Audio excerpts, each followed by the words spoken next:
안녕하십니까, 신년기입니다. 오늘은 두 번째 시간인데요. 지난번 1강 말미에 제가 토큰증권 얘기도 조금 했고요. 투자계약증권이라는 단어도 잠깐 설명을 드렸어요. 그러면 오늘은 본격적으로 토큰증권과 투자계약증권을 좀 비교 분석해보면서 좀 이해도를 높이는 시간을 좀 갖겠습니다. 그래서 오늘 제가 갖고 온 거는 총 4가지 섹션을 갖고 왔는데요. 첫 번째는 토큰증권의 정의, 그리고 투자계약증권의 정의, 그리고 대중이 인식하고 있는 토큰증권과 투자계약증권, 그리고 이 토큰증권이나 투자계약증권이나 공통의 목표가 있습니다. 이런 공통의 목표를 한번 공유하면서 여러분들이 오늘 조각투자에 대해서 좀 더 이해하는 시간을 갖도록 하겠습니다. 금융당국에서 정한 정의는 다음과 같습니다. 분산 원장 기술을 활용해서 자본시장법상 증권을 디지털한 거다, 이렇게 말씀을 드릴게요. 그러니까 전통적인 증권과 이 신문물인 디지털의 기술이 결합해서 만든 일종의 신종 증권의 종류라고 말씀을 드리겠습니다. 자, 분산원장은 우리가 직관적으로 보면 이거 뭔가 분산되어 있는 원장이네, 이렇게 생각할 수가 있습니다. 자, 우리가 지금 현재 주식이나 채권, 이런 증권을 살 때는 다 누가 관리한다? 거래를 하면 결국 이 예탁원의 원장에 집중돼 있습니다. 바로 우리가 중앙원장이라고 하죠. 왜? 중앙의 하나의 기관이 모든 거래의 기록, 관리를 담당하기 때문인데요. 그래서 A라는 사람, B라는 사람, C라는 사람 이렇게 쭉쭉 한 군데로 모이게 됩니다. 이게 이제 중앙원장이 되고요. 반면에 이제 분산원장은 요즘에 여러분들이 이제 코인에 대해서 관심이 좀 많으실 거라고 봅니다. 비트코인 가격이 많이 올라가면서요. 그런데 이런 코인의 사실 핵심이 분산원장이잖아요. 분산원장. 이게 뭐냐면 거래 정보를 기록한 원장을 특정 기관의 중앙화된 서버가 아니고 P2P 분산화된 네트워크에서, 그러니까 P2P라 하면 피어 투 피어라는 이제 준말인데요. 그 각자가 분산화된 네트워크를 이용해서 참여자들이 공동으로 기록 관리하는 기술입니다. 그러니까 중앙원장이 이렇다고 하면 분산원장은 각자의 원장이 따로따로 놀아요. 그리고 요거를 서로 요렇게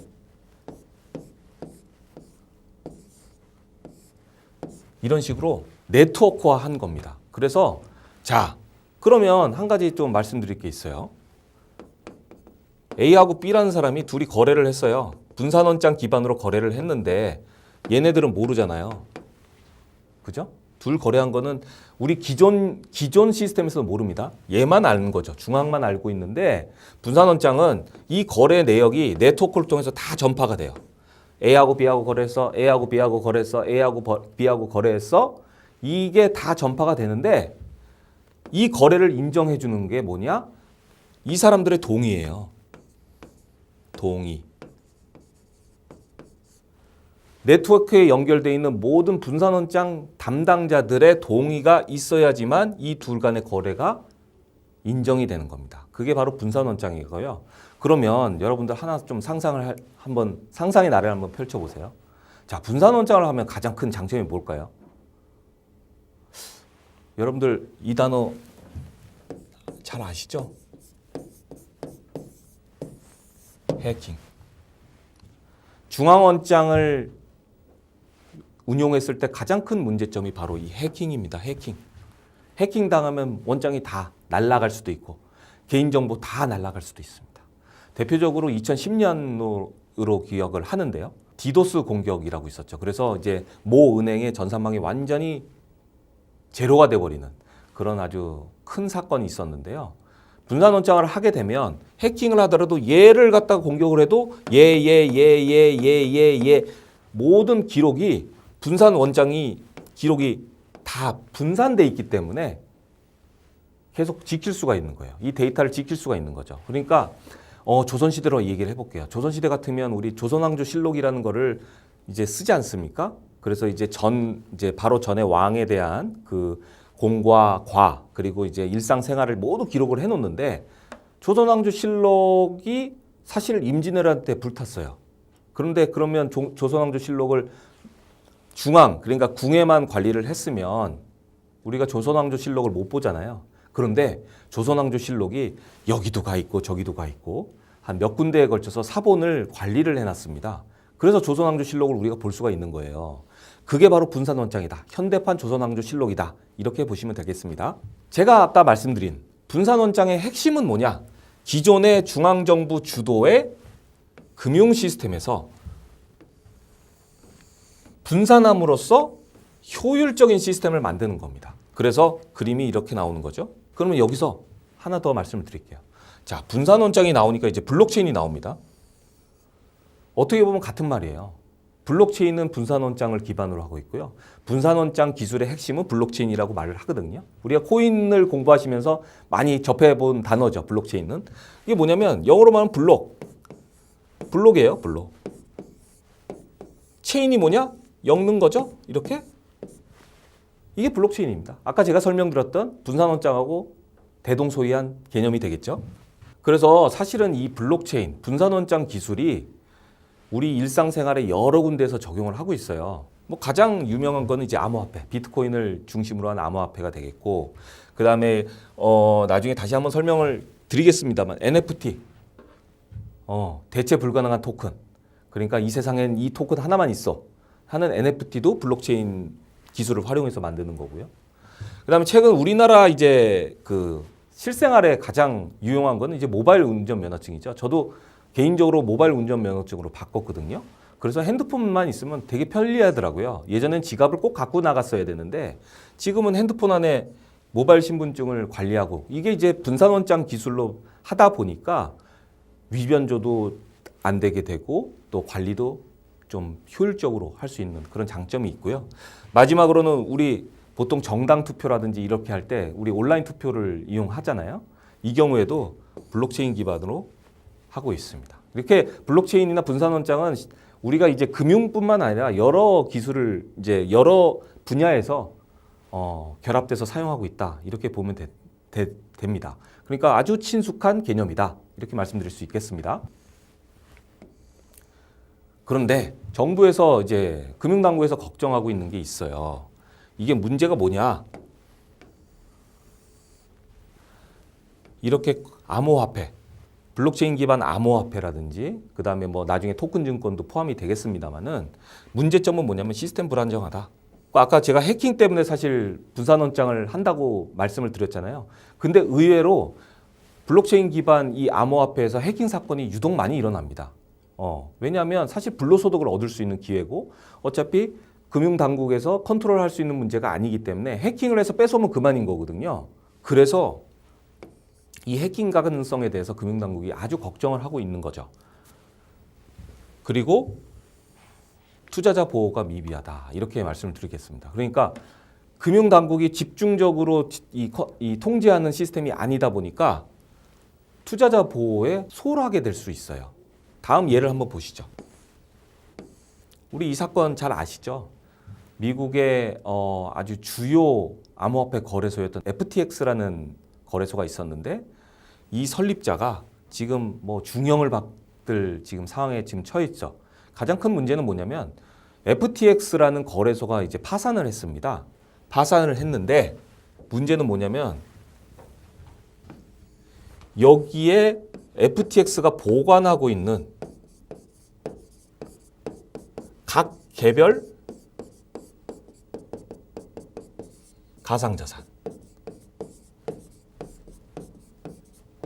이게 안드로메다로 가버렸어요. 그러니까 여기에 대해서 도저히 정부에서 그리고 금융당국에서 통제할 수 있는 시스템이 없다 보니까 분산원장에서 각 관리하고 있었던 것이 싸그리 날아가 버리는 사건이 나는 거죠. 그래서 정말 많은 투자자들이 돈을 잃게 되는 그런 상황이 벌어지게 되는 거거든요. 결국 분산원장은 그 이제 정의나 또 그 의의를 봤을 때 상당히 효율적이고 이상적인 시스템임에도 불구하고 현재 금융당국에서는 그 부분을 인정하고 있지 않습니다. 자, 제가 1강 때부터 계속 증권 이렇게 말씀을 드렸잖아요. 그리고 우리가 지금부터 1강 때부터 얘기했던 조각 투자라는 개념은 기본적으로 증권이냐 아니냐를 먼저 구분을 하고 그중에 증권으로 분류된 것만 보겠다고 말씀을 드렸어요. 그러면 증권이 뭐냐? 우리가 사실 증권이라는 거는 실생활에서 투자를 많이 하고 있죠. 주식도 증권이고 채권도 증권이라고 제가 말씀을 드렸어요. 그러면 증권이라는 것은 무엇인가 한번 정의를 살펴볼게요. 법률에 나와 있습니다. 자본시장법에 나와 있는 증권이라는 개념은 뭐냐면 금융투자 상품이에요. 금융투자 상품이라는 건 뭐냐면 내가 이 금융권에서 투자를 하고 있는 상품이라는 뜻입니다. 그래서 투자자가 취득과 동시에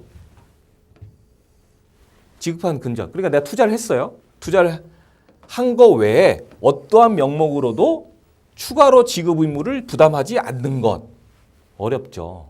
법률 용어는 항상 그렇지만 알면서도 모르는 게 법률 용어입니다. 그래서 제가 한번 풀어봤어요. 한마디로 말하면 투자에 상응하는 재산 가치 확보에 대한 권리 보장입니다. 그러니까 내가 이거를 투자함으로써 나는 이 해당 증권에 대해서 증권에서 나오는 수익이나 손실 이 부분은 내가 책임진다 이겁니다. 결국은 투자자 보호의 방점이 또 찍혀 있는데요. 자, 자본시장법에 정한 바에 따라서 자산 및 이익 분배에 참가할 것을 부여하는 권리예요. 그죠? 내가 투자를 함으로써 나 이거 투자했으니까 요거에 대한 수익 또는 손실에 대한 모든 일체의 권리가 저한테 있는 거예요. 얼마만큼? 내가 투자한 만큼. 또 다른 쉬운 예를 들어볼게요. 돈의 회수 또는 지급을 확인하는 법적 증서래요. 내가 투자를 했는데 투자금을 다시 회수를 해와야 되잖아요. 예를 들어 채권을 예를 한번 들어볼게요. 채권이라는 거는 내가 투자한 금액, 그러니까 원금이 있고 그 다음에 내가 수익을 일정 기간 동안 받는 이자라는 게 있고요. 그 다음에 채권의 생애가 끝나는 만기라는 게 있습니다. 그래서 나는 만기 이날에 예를 들어 2024년 12월 31일 만기라고 하면 2024년 12월 31일 날은 내가 투자한 돈, 내 원금은 고스란히 받게끔 돼 있습니다. 그것이 바로 돈의 회수 및 지급을 확인하는 법적 증서고 그러니까 내가 채권에 투자를 했을 때 지급을 확인하는 증서예요. 증서. 그러니까 여기서 보면 증서, 권리 이렇게 나오는 거죠. 그래서 증권이라는 게 바로 증서와 권리를 합친 거다 이렇게 볼 수 있겠습니다. 자, 이제부터 조금씩 이제 실전에 들어갑니다. 하나의 기사가 나왔어요. 2022년 기사인데요. 뮤직하우라는 그 음악 저작권에 대한 청구권을 조각 투자 상품을 만드는 회사입니다. 그 뮤직하우가 첫 투자계약증권이라는 단어가 나와요. 제가 투자계약증권이라는 부분을 말씀을 이제 곧 드리겠지만, 자 가상자산 등의 이제 이 제도권에 편입하기 위한 논의가 속속 논의될 듯 하면서 이제 뮤직하우에 대한 것을 뮤직하우가 만든 상품을 투자계약증권, 즉 증권으로 간주해서 법적 제재를 하겠다는 게 이 기사의 이제 핵심이거든요. 그래서 다시 한번 말씀을 드리지만 뮤직하우라는 회사는 자기가 보유 중인 음악 저작권을 기초로 한 음악 저작권료 참여 청구권이라는 조각을 만들어요. 그래서 투자자들에게 분배를 하고요. 그래서 투자자는 뮤직하우 앱이 있거든요. 뮤직하우 앱에서 자유롭게 거래를 할 수 있는 그런 플랫폼을 제공하는 회사였습니다. 우리 1강에서 감귤에 대해서 말씀을 드렸죠. 그죠? 자, 감귤 농장에 투자한 조각 투자가 증권으로 인정받는 게 뭐다? 감귤을 팔았을 때죠. 제3자에게 판매하고 이 판매 수익금을 받을 거를 기대하면서 투자한 거예요. 이거 기억하실 겁니다. 그런데 요걸 그대로 뮤직하우 사례에 적용을 해봤어요.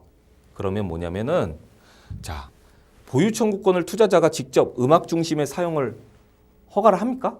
우리가 저기 뭐 예를 들어서 뭐 제 세대에 맞는 노래를 하나 얘기를 하면 블랙핑크 노래가 있어요. 블랙핑크 노래가 있는데 이 블랙핑크의 노래를 내가 저작권의 일부를 이제 투자를 했습니다. 내가 한 10% 정도의 조각에 투자를 했다고 가정을 하면 내가 10%의 지분만큼 음악 중심의 직접 사용을 허가합니까?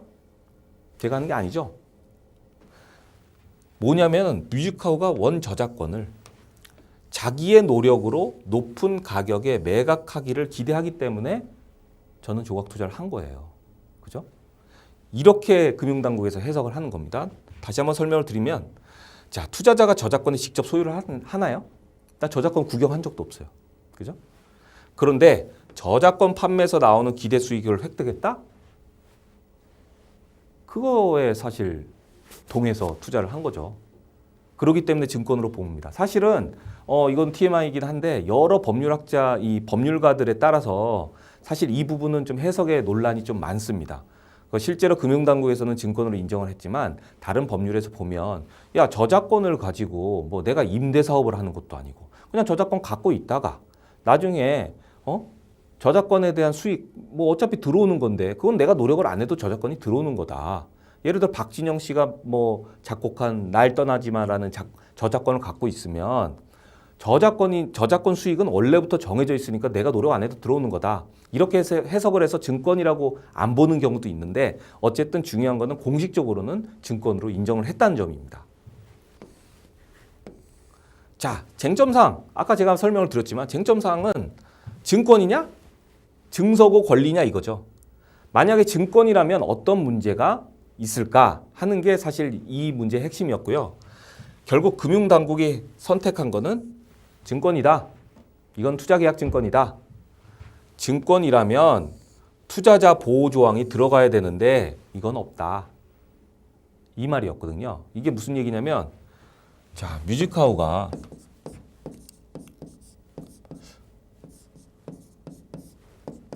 저작권을 갖고 있는데 투자자들이 여기서 1명, 2명, 3명 내서 여러분들이 투자를 했어요. 투자를 했는데 갑자기 회사가 망했네? 그럼 이 저작권은 아까 FTX 사태로 봤을 때는 이 저작권도 같이 날아간다는 게 금융당국의 해석이었던 거예요. 물론 뮤직하우에서는 거기에 대한 반론을 제기합니다만은 어쨌든 그래서 이 저작권하고 저작권을 갖고 있는 회사 간에 법적 이혼, 그러니까 분리시켜라. 그래서 투자자 보호를 해라 하는 게 결론이었습니다. 자, 여기서 이제 투자계약증권의 정의가 나옵니다. 투자계약증권의 정의라고 하면 특정 투자자가 그 투자자와 타인 간의 공동사업에 금전 등을 투자하고 주로 타인, 그러니까 기초자산을 보유하고 있거나 기초자산에 대한 권리가 있는 타인이 수행한 공동사업의 결과에 따른 손익을 귀속받는 계약상의 권리가 표시된 것이라고 법에 나와 있습니다. 뭐 이것도 어렵죠. 법률 용어니까. 이렇게 풀어 쓰는 게 더 편할 것 같아요. 자, 사업주는 값이 비싸요. 그리고 관리가 어려운 물건을 매매할 수 있는 능력이 있어요. 돈은 없지만. 그래서 공동으로 투자할 다수의 소액 투자자가 필요한 거예요. 다수의 소액 투자자가 핵심입니다. 그래서 다수의 소액 투자자가 모여서 돈을 마련을 했고요. 그래서 내가 최선의 노력으로 여러분들의 돈을 모아서 이 물건을 매입하겠습니다. 그리고 이 매입한 물건을 최선의 노력으로 보관, 관리, 마케팅을 통해서 비싸게 팔겠습니다. 여기에 투자자가 동의하면 약속한 증서를 발행하는데 바로 이게 투자계약증권입니다. 그죠? 다수의 공동 투자자들이 조각 투자를 하는 데 있어서 그 투자하는 목적이 뭐다?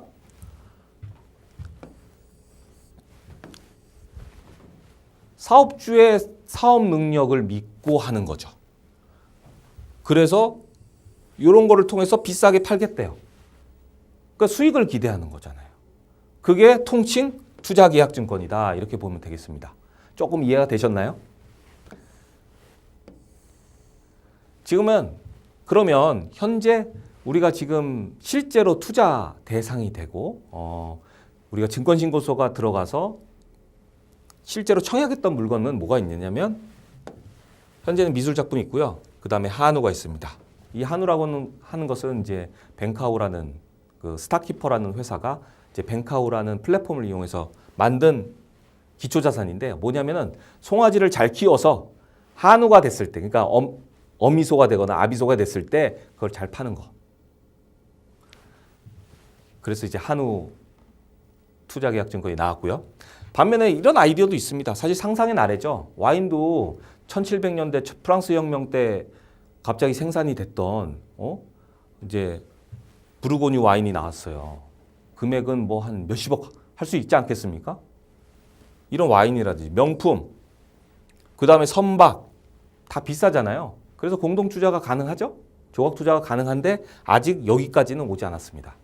그래서 현재 지금 제한적으로 이렇게 미술 작품과 한우에 한해서 지금 나와 있는 상태입니다. 그러면 또 하나 이제 얘기가 있죠. 조각 투자 얘기도 나오고 토큰 증권 얘기도 나오고 투자 계약 증권이라는 정의도 제가 말씀을 드렸는데요. 그럼 이게 결국은 같은 용어 아닙니까? 이렇게 물어보는 분도 계세요. 같은 용어일까요? 차근차근 설명을 드리겠습니다. 사실 조각 투자와 투자 계약 증권 그리고 토큰 증권의 관계는 수직 관계입니다. 그러니까 스타트가 조각 투자고 투자 계약 증권을 거쳐서 토큰 증권으로 나오는 형태가 되는 거죠. 자, 예시를 들어볼게요. 미술품, 부동산, 고가의 명품 등을 비싸고 거래 유동성이 없는 자산을 이런 상품들은 사실 그 자체로는 별로 유동성이 없잖아요. 부동산도 뭐 거래가 잘 된다고 하지만 매일매일 거래되는 건 아니지 않습니까? 그래서 이런 비싸고 거래 유동성이 없는 자산을 쪼개요. 잘게 쪼개서. 아까 조각 투자의 정의가 뭐라고 그랬죠? 2인 이상의 복수의 주체가 소액으로 공동 구매 투자를 할 수 있는 방법이구나. 이게 조각 투자입니다. 자, 여기서 시작을 했는데 자, 조각 투자는 증권으로 인정될 수도 있고 안 될 수도 있어요. 근데 증권으로 인정이 된다면 조각 투자는 두 가지 형태로 발행을 하죠. 하나는 신탁수익증권, 하나는 투자계약증권. 이렇게 되는데요. 지금 금융당국에서 이렇게 나눈 그 근거는 가장 큰 근거는 이겁니다. 기초자산을 객관적으로 평가할 수 있느냐 아니면 없느냐의 차이입니다. 예를 들어서 자, 부동산 할게요. 부동산이 일로 들어갈까요? 일로 들어갈까요? 여기로 들어갑니다. 무슨 얘기냐면 우리 부동산은 감정평가 금액이라는 게 있죠. 그리고 공시지가라는 게 있죠. 그리고 실제로 거래가 돼서 매매 거래 대금이 있죠. 거래 가격이 있죠. 그래서 객관적으로 가격 평가가 가능하다 해서 신탁수익증권으로 가는 거고요. 반면에 미술품, 물론 이제 미술품을 뭐 소더비 같은 데서 옥션을 하면 가격이 형성되긴 한데 가끔 일어나지 않습니까? 그리고 사실 부르는 게 값입니다. 그렇기 때문에 옥션을 하는 거죠. 그러니까 제가 뭐 개나리 그림이 하나 있어요. 개나리 그림이 있는데 A라는 갤러리에서는 100만 원 해줄게. 다른 B라는 갤러리에서는 200만 원에 할게. 천차만별입니다. 그러니까 기준이 없다는 얘기예요. 그래서 이거는 투자계약증권으로 발행을 해라 하고 금융당국에서 시킨 겁니다. 근데 종국에는 제가 말씀드렸던 정의는 깨지게 돼 있어요. 왜냐하면 결국 이것도 토큰 증권으로 발행할 수 있기 때문입니다. 그래서 발행 방법을 선택하게 돼요. 신탁수익증권, 투자계약증권으로 형태가 결정이 되면 자, 이걸 어떻게 담을 것인가? 그래서 현재는 실물증권은 거의 안 나와요. 종이로 된 증권인데요. 종이증권으로 발행할 수도 있는데 대부분 우리가 전자증권 형태로 발행을 합니다. 그러니까 예탁원이 우리가 흔히 얘기하는 코드를 이제 부여하고 이 고유의 코드를 이용해서 증권이 등록이 되는 형태죠. 그래서 이 전자증권이 있고요. 그 다음에 우리가 계속 얘기하고 있는 토큰증권. 토큰증권은 현재 법상으로는 존재하지 않지만 금융위원회, 금융감독원에서 그 일정 기술을 갖고 있는 기관에게 특별히 라이센스를 주죠. 그래서 그걸 금융제 샌드박스라고 하는데 그건 나중에 다시 4강에서 살펴볼 거고요. 그 법에 의해서 토큰증권을 발행할 수가 있는 겁니다. 그래서 자, 다시 한번 설명을 할게요. 조각 투자라는 큰 카테고리가 있어요. 나는 큰 물건을 쪼갤 거야. 근데 쪼개는 방법을 어떻게 할 거야 할 때 방법은 신탁수익증권이냐 투자계약증권이냐 이렇게 나눠지고 그러면 이 방법이 결정됐으면 이 방법을 구현할 그릇 즉 수단은 뭘로 할 것이냐 했을 때 토큰증권, 전자증권 이런 증권의 형태가 나오는 것입니다. 자, 용어를 다시 한번 정리를 해보겠습니다. 신종증권으로 분류되고 있는 조각투자 시장에서 자본시장법상 증권으로 분류되는 투자계약증권의 형태로 토큰증권의 방법으로 발행을 해서 다수의 소액 투자자를 유치한다. 이것이 조각투자, 그 다음에 투자계약증권 또는 신탁수익증권 그리고 토큰증권의 관계다. 이렇게 말씀드릴 수 있겠습니다. 자, 근데 공통의 목표가 있어요. 토큰증권 그리고 투자계약증권 이런 개념들이 나오는 공통의 목표가 있죠. 처음에는 이렇습니다. 아까도 1강 때 제가 말씀을 드렸어요. 비싸고 거대한 물건이 있는데 이걸 갖다가 사고 싶은데 살 수가 없어요. 돈이 없으니까. 그래서 이거를 조각조각 내서 이거를 증권으로 인정을 받고 투자자 보호를 받을 수 있는 상품에 나는 일부 들어갈 거야 하는 게 조각투자라고 말씀을 드렸어요. 그러니까 결국 소액 투자자에게 비싸고 접근하기 어려운 이러한 비정형적인 자산, 비정형적인 자산이라는 것은 주식이나 채권처럼 표준화가 되어 있는 이 자산이 아니라는 거죠. 어떤 거는 5층짜리 빌딩, 어떤 거는 20층짜리 빌딩, 어떤 거는 호텔, 이 등등의 비정형적인 자산들을 투자계약증권이라는 형태로 명확하게 분류를 해놓은 거죠. 그죠? 그리고 이러한 투자계약증권이냐, 그리고 지금 현행 지금 규정상에 나와 있는 토큰증권 가능한 신탁수익증권이냐, 이러한 방법이 결정이 되면 토큰증권이라는 형태로 쪼개고 중도에 언제든지 매각 또는 유통시장을 형성시키는 거예요. 그러니까 비싸고 투자하기 어렵고 그 다음에 거래가 잘 안 되는 대형 자산들을 쪼개서 이 쪼개는 증서를 유통시장을 통해서 서로 간에 매매를 할 수 있게끔 만드는 것, 그것이 투자계약증권이나 토큰증권이 앞으로 나가야 될 방향이고 그 공통적인 목표를 갖고 있다고 보면 되겠습니다. 그리고 소유권을 명확하게 하고 증권으로 인정을 받음으로써 소유권을 명확하게 하는, 그러니까 내가 내 지분을 말씀을 드리는 겁니다. 그리고 분산원장의 장점, 위변조 위험을 최소화해서 투자자를 보호하게끔 하는 것이 바로 투자계약증권 그리고 토큰증권 활성화의 기본적인 전제 그리고 목표가 되겠습니다. 제가 준비한 2강은 여기까지입니다.